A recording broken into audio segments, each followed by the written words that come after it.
hari ketiganya tu saya pun paksa dia, saya angkat juga, saya bawa pergi hospital. So bila dia pergi hospital, dimasukkan ke zon kuning.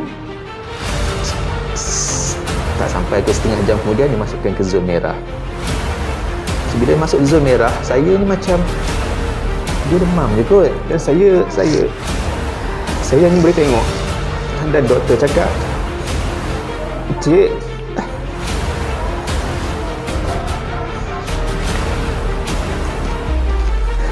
isteri cik dah tak ada dah."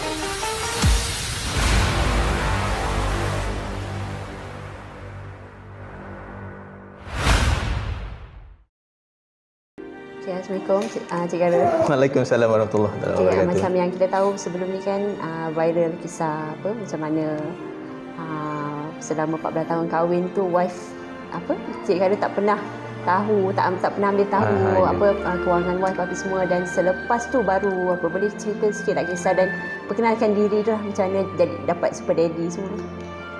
Okey, dia ialah benda dah hampir di tahun yang ketiga. Tahun yang ketiga saya seorang bapa tunggal dan membesarkan 3 anak. 2018 isteri saya meninggal akibat jangkitan kuman dalam darah. So bila dia kena jangkitan kuman, semua dia punya internal organ, dia punya hati apa semua tu fail. So dalam masa 2-3 hari lepas tu dia meninggal. So bila dia meninggal, saya ni seorang bapa ada 3 anak yang masih kecil. Anak saya yang paling kecil tu adalah baru 7 bulan. Okey, Khalid baru 7 bulan, lepas tu 2 tahun dengan 4 tahun. Jadi saya kata macam mana dia tiba-tiba, benda ni bukan kata kalau wife saya kata sakit dah sebulan 2 bulan kita boleh bersedia tau. Ini je saya kata demam, lepas tu buat pergi hospital, masuk ICU, meninggal. So saya tak boleh nak bersedia apa-apa. Bila dia tak ada tu, saya just satu malam terlepas dia pergi, saya duduk fikir apa saya nak buat. Esok pagi saya bangun, saya masih ingat first task saya buat, saya kutip semua baju, saya pergi kat belakang dekat mesin basuh, saya masuk semua baju, lepas tu saya type satu post. Saya kata saya perlu kuatkan diri saya perlu cari kekuatan, saya perlu nak besarkan budak 3 orang ni kan. Jadi saya kata okey, saya nak cari kekuatan. So saya buat first task saya basuh baju semua. Lepas tu saya tulis dekat FB, saya kata okey, ini hari pertama saya sebagai seorang bapa tunggal. Task saya yang saya buat adalah saya basuh semua baju-baju. Jadi saya dekat bawah tu saya letak hashtag Super Daddy. Okey, jadi Super Daddy ni adalah sebenarnya saya sendiri yang sebagai orang kata alter ego saya untuk saya cari satu kekuatan. Kalau saya buat saya insan yang lemah, saya jadi lemah, kan? Kalau saya letak hashtag sedih ke apa benda, jadi ia akan down jadi saya. Jadi saya terus bila saya tulis, saya letak hashtag Super Daddy. And then lepas daripada itu saya berazam nak kekalkanlah title saya Super Daddy tu, saya kena buat semua benda. Jadi gitulah dapatnya macam mana saya buat benda ni. Social media ni sebenarnya adalah ruang untuk saya melepas beban. Saya ni seorang yang introvert. Maknanya saya tak reti nak bercerita dengan orang. Front to front ni dengan mak saya sendiri pun. Bila saya duduk depan dia, saya nak meluah, saya tak boleh nak meluah. Saya tak terkeluar kata, tak terkeluar ayat dan sebagainya. Jadi sebagai seorang penulis dan juga seorang introvert yang saya memang, kalau orang tahu, kalau family saya tahu, saya jenis kurang bercakap, saya kurang meminta bantuan, tolong dan sebagainya. Saya adalah yang saya tak reti. Jadi bila ada masalah macam ni, bukan masalah lah, bila jadi ada benda yang macam ni berlaku, banyak perasaan dalam hati, dalam kepala saya yang menjadi beban kalau saya tak luahkan. Jadi nak tak nak saya kena luahkan. Jadi nak luahkan dengan orang tak boleh. Saya jumpa juga kaunselor. Duduk depan kaunselor, tengok aja keluar satu perkataan dah, dah burst semua. So tak boleh. Jadi cara terbaik saya sebagai seorang penulis adalah meluah melalui penulisan. Jadi saya gunakan social media untuk menulis, menceritakan. Saya kata mula-mula saya nak tulis tu, saya kata ini semua kawan-kawan, sanak saudara dan ni, nanti orang cakap engkau ni semua kan. Tapi saya cakap tak apalah, orang nak cakap apa cakaplah. Tapi saya rasa saya perlu meluahkan. Saya kata saya nak bercerita, okey, macam mana saya besarkan budak-budak ni. So at least dia menjadi diary kepada saya untuk anak-anak nanti mungkin dah besar-besar so dia tengok balik this is inilah macam mana ayah dia besarkan dia orang. Jadi saya pun menulis dan alhamdulillah penulisan saya tu, cerita-cerita saya tu diikuti ramai. So adalah kata ada iktibar untuk orang dan sebagainya dan bertitik tolak dari itulah saya ada ramai follower. Okey. Jadi bila nak besarkan anak ni dengan orang kata berseorangan, berseorangan sebagai seorang lelaki. Saya masih ingat mak saya waktu selepas isteri saya dikebumikan, dia sit down depan saya. Dia kata, "Mak nak duduk sinilah. Mak nak duduk sini, nak jaga, nak tengok cucu-cucu dia." Dia kata, sebab paling kecil 7 bulan. So sebagai seorang nenek, dia tengok cucu dia tu, dia rasa dia saya lelaki kan, macam nak jaga baby tu. So dia kata dia bertanggungjawab, dia kata tak apalah, dia nak duduk. Tapi seminggu je. Orang tua yang biasa duduk kampung, yang biasa dengan ayam, kucing, itik, pokok-pokok sayur dia semua, tiba-tiba duduk berkurung dalam rumah macam ni kan. Jadi dia dah demam semua. Saya cakap, "Mak, tak apalah, balik, insyaAllah saya boleh buat." Tapi dia kata boleh, dia nak bawa balik baby yang kecil 7 bulan. Saya tangan, tak payah.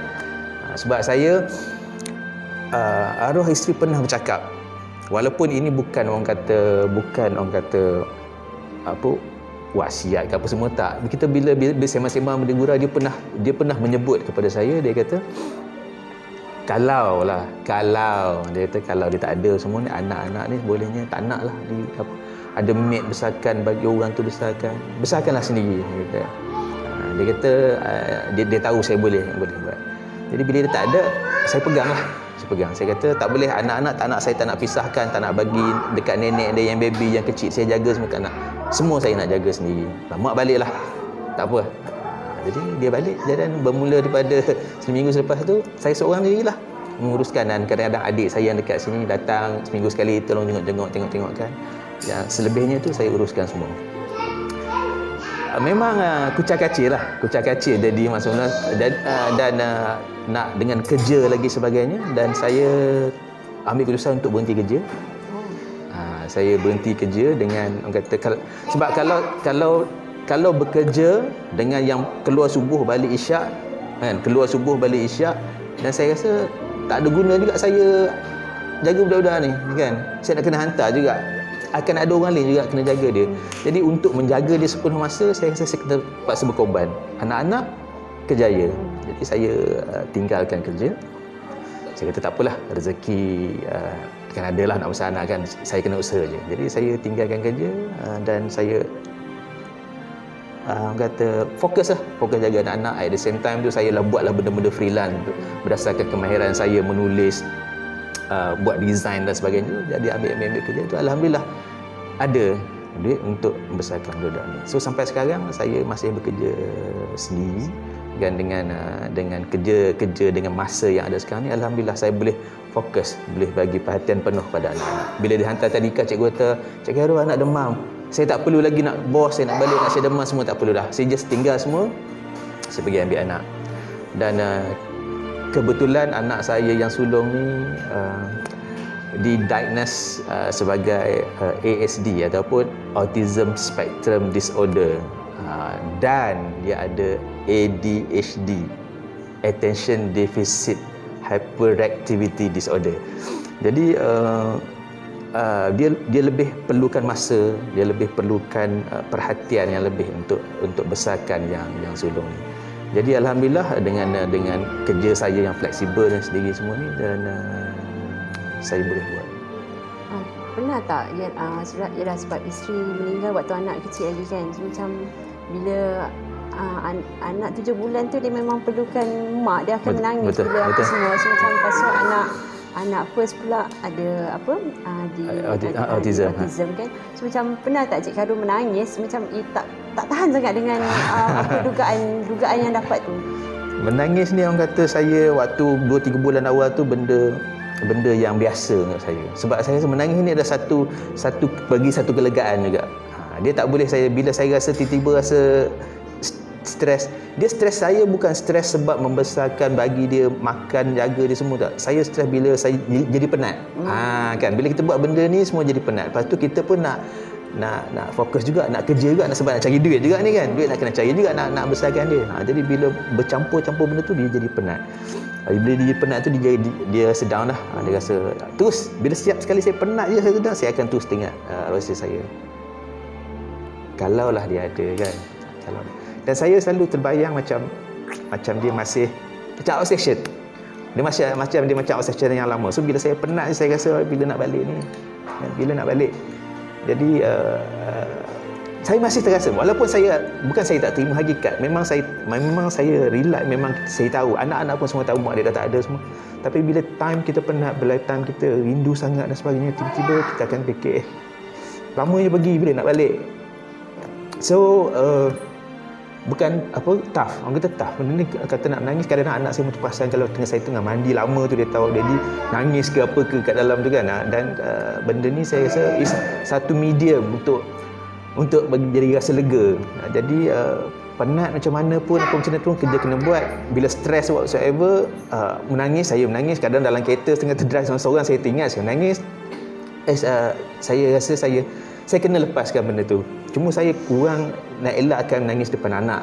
Sebab anak bila dia tengok dia, saya tak nak dia ikut dah dengan saya. Jadi itu adalah orang kata normal cabaran yang dihadapi, yang saya rasa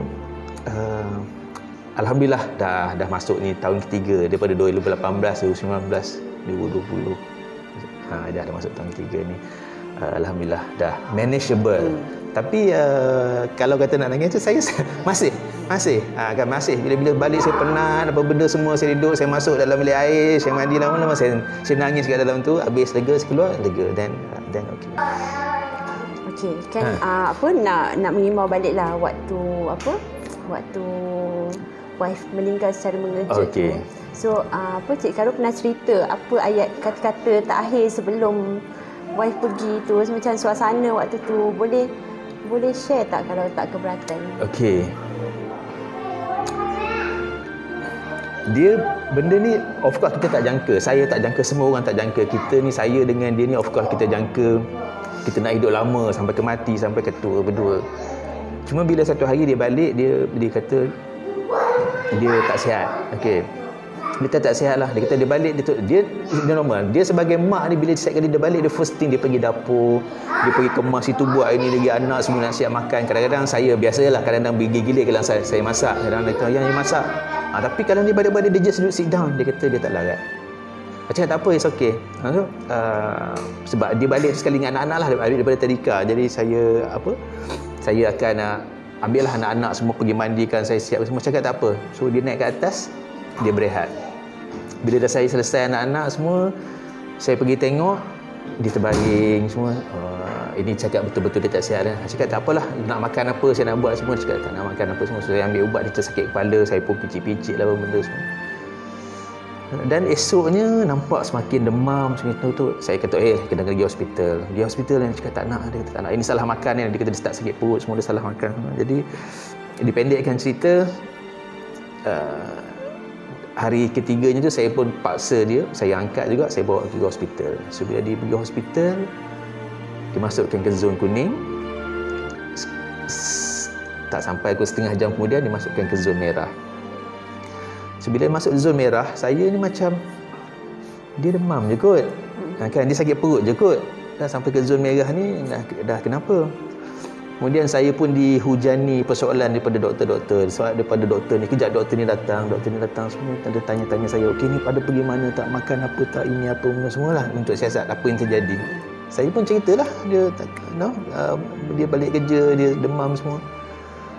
Rupanya bila doktor datang pada saya, dia kata, "Cik, isteri cik ni kritikal." Saya macam, tu dia okey je? Kan? Dia kata sangat kritikal.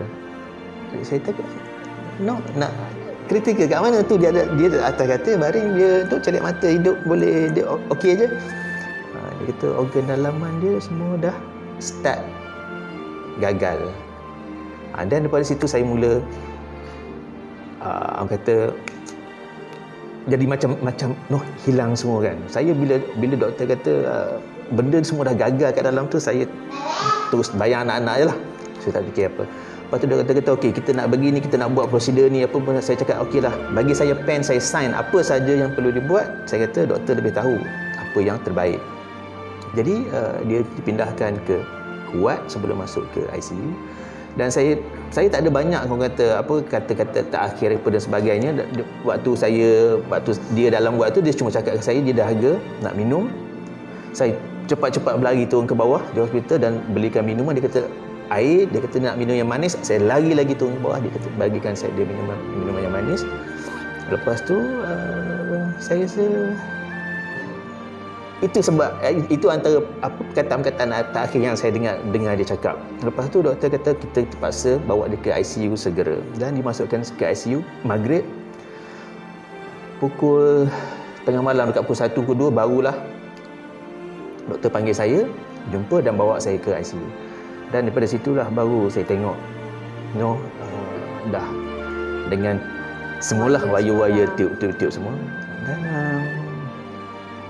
doktor kata kita akan cubalah. Okey, kita akan cuba buat, kita akan bagi itu ubat dia pun yang terbaik semua. Dan malamnya saya tak ke mana-mana lah. Anak-anak di sekolah, cikgu-cikgu cakap tak apa, kami jaga. So anak-anak kat tadika dan saya pun start call bila doktor cakap bolehlah panggil. Bila doktor cakap, bila kat hospital doktor cakap kata bolehlah panggil semua sanak saudara. All hope is lost. All hope is lost. Macam mana saya rasa saya nak kuat, nak positif pun saya rasa this is the time, kan.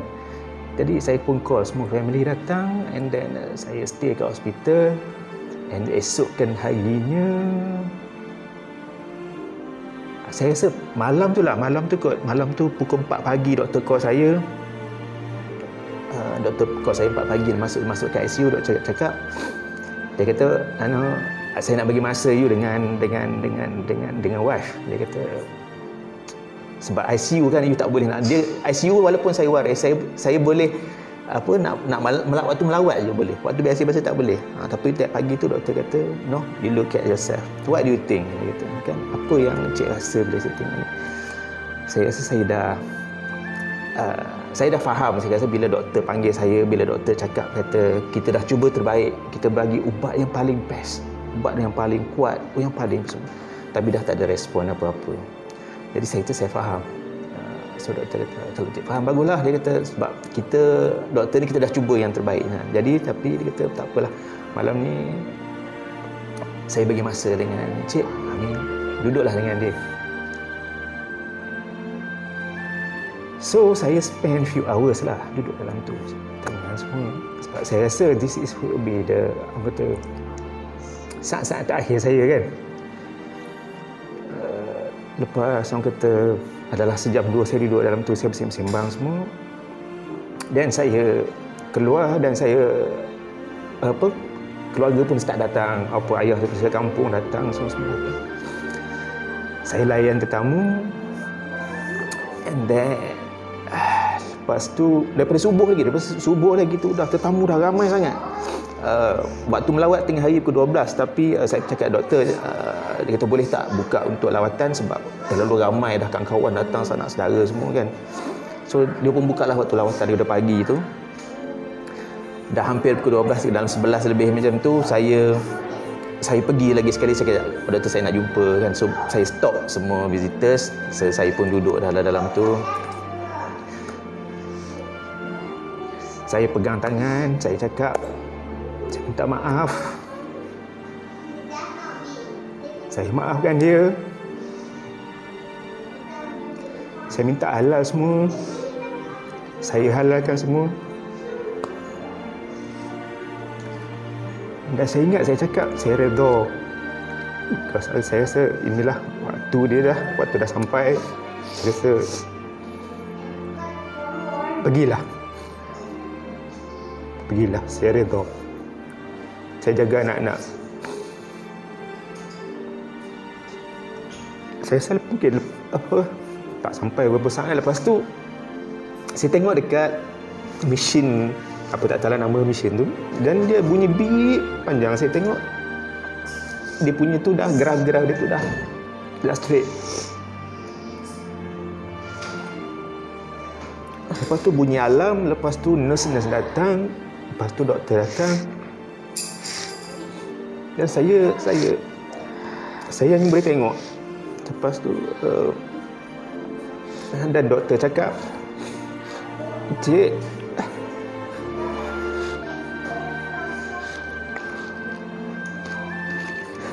isteri cik dah tak ada dah," dia kata.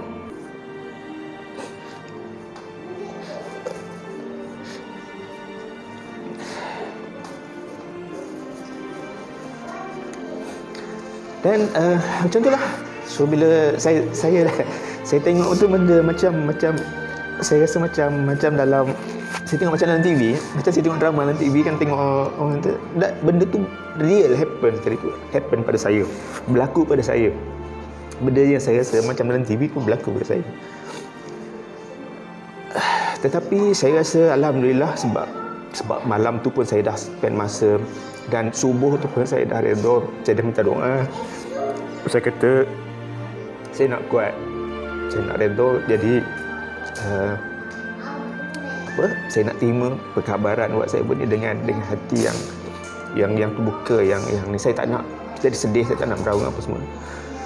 So bila dia dah pergi, doktor pun datang, semua dah bagi tahu dah tak ada semua. So dia pun cabut, dia kata bolehlah dia pergi bagi tahu semua visitors. So saya pun keluar, saya beritahu visitors semua yang wife saya dah tak ada. So saya minta stop sekejap, saya minta sebab nak bagi peluang mak saya semua untuk datang. And then dan terus saya teringat anak-anak kat sekolah. Lepas tu saya call cikgu, saya cakap, "Cikgu bawa anak-anak lah datang hospital sebab mak dia dah tak ada." Sepanjang saya ingat, sepanjang daripada meninggal, dibawa ke bilik mayat untuk dimandikan semua tu, saya rasa dah, saya okey lah. Saya tak ada apa. Saya saja okey. Saya semua sanak saudara datang, kawan-kawan datang, semua visitor datang, saya sambut semua. Orang ucap takziah semua, saya okey. Dan saya sendiri mandikan jenazah isteri saya dengan mak saya, dengan makcik saya, dengan seorang ustazah. Kami 4 orang. Saya sendiri akan mandi, saya sendiri sempurnakan dia. Sampailah dah kafan, sebelum tutup, dan anak-anak sampai. Bila anak sampai ni,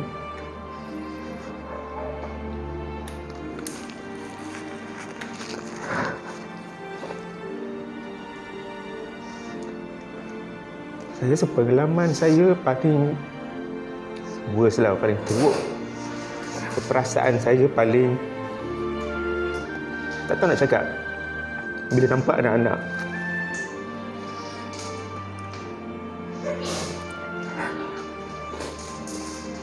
Anak dia tak tahu apa-apa. Dia datang, dia terpinga-pinga.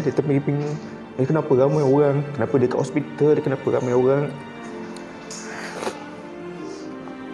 Lepas tu saya bawa dia sulung, tengok mak dia. Dia macam, dia senyap, dia tak tahu apa. Macam agak dia apa, cium mak semua, cakap apa? Cakap selamat tinggal, cakap bye-bye mami. Dia just ikut lah, cakap bye-bye mami. Anak saya yang kedua, dia terkejut, dia senyap, dia tak tahu, dia tak mau buat apa, dia just nak pergi. Lepas tu bagi anak yang ketiga, bagi baby yang kecil, saya pegang baby, saya pun bukan, saya tak ingat. Lepas tu saya rebah.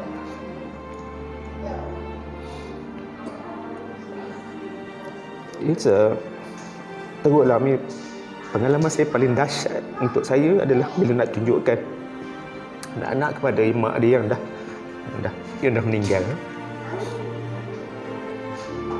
Tapi alhamdulillah, benda tu daripada pagi sampai ke petang, sampai pagi dia meninggal pukul 11.53, sampai dia dikebumikan pukul lepas asar, pukul 5.30 petang tu, semua berjalan lancar, semua dipermudahkan, kawan tolong, semua orang tolong. So alhamdulillah selesai. Dan itulah momen dia.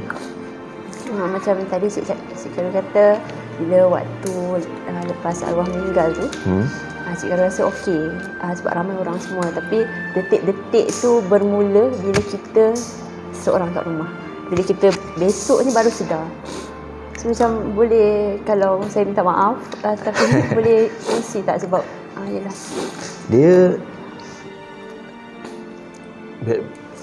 Saya rasa saya selepas meninggal semua tu, saya balik malam, ramai tetamu dekat rumah. Saya masih ingat ramai orang. Saya masuk, saya cakap saya minta maaf, saya penat sangat. Saya nak, yalah 2 malam kan saya kat hospital, tak tidur, tak apa semua. Saya cakap saya penat sangat. Saya kata tolong siapkan anak-anak, saya nak tidur dengan dia orang. So mak saya pun siapkanlah budak-budak semua ni.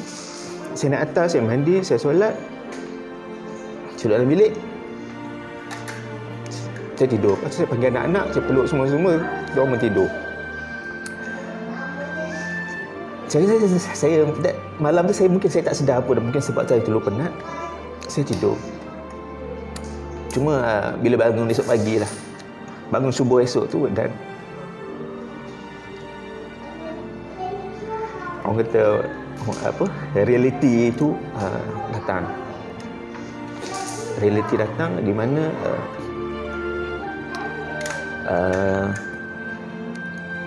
kata inilah dia permulaan dia. Nak hidup seorang, membesarkan anak seorang diri. So semua perasaan datang lah.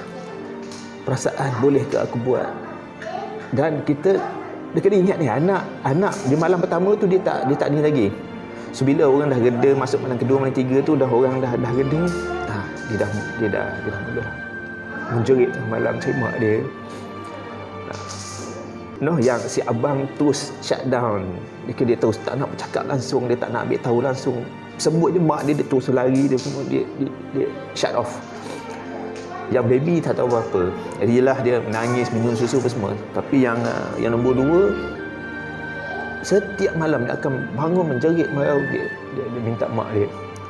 So ini adalah momen-momen yang saya rasa sangat tough untuk saya. Nak fahamkan dia, nak bagi tahu dia mak dia tak ada, nak konsol dia, nak bagi dia tenang. Dengan kita sendiri, dengan saya sendiri pun yang rasa sedihnya, dengan rasa penatnya, dengan apa semua tu. Jadi memang rasa dalam 2-3 sebulan awal tu adalah ada yang sangat tough untuk saya. Dan memang orang kata saya menangis kat saya tu memang macam dah jadi rutin kan. Tapi alhamdulillah, orang kata bila kita nak buat, insya-Allah ada, dia pun mudahkan. Dipermudahkan untuk saya. Anak-anak pun orang kata walaupun dia macam tu, dia tidaklah terlalu sukar. Kerja-kerja rumah saya nak buat ni pun tidaklah terlalu sukar. Sebab saya selalu cerita, mungkin kalau pernah viral saya tulis, saya cerita isteri saya dah persiapkan saya. Saya selalu ambil positif yang saya rasa isteri saya dah siapkan saya. So jadi tidaklah menjadi terlalu beban yang berat saya. Tidaklah saya kata nak masak saya tak tahu, nak kemas rumah saya tak tahu. Alhamdulillah saya tahu buat semua kerja. Cuma saya hanya perlu mengurus emosi je. Menguruskan emosi saya, menguruskan emosi mak anak. So bila dua-dua ni terurus, alhamdulillah yang lain tu semua okey. Memori itu sangat valuable, sangat menilai untuk saya. Jadi saya tak nak buang-buang, padam semua memori. Okey, move on. Saya boleh move on, saya boleh buat kerja, saya boleh apa benda semua, tapi memori itu saya nak tak ada.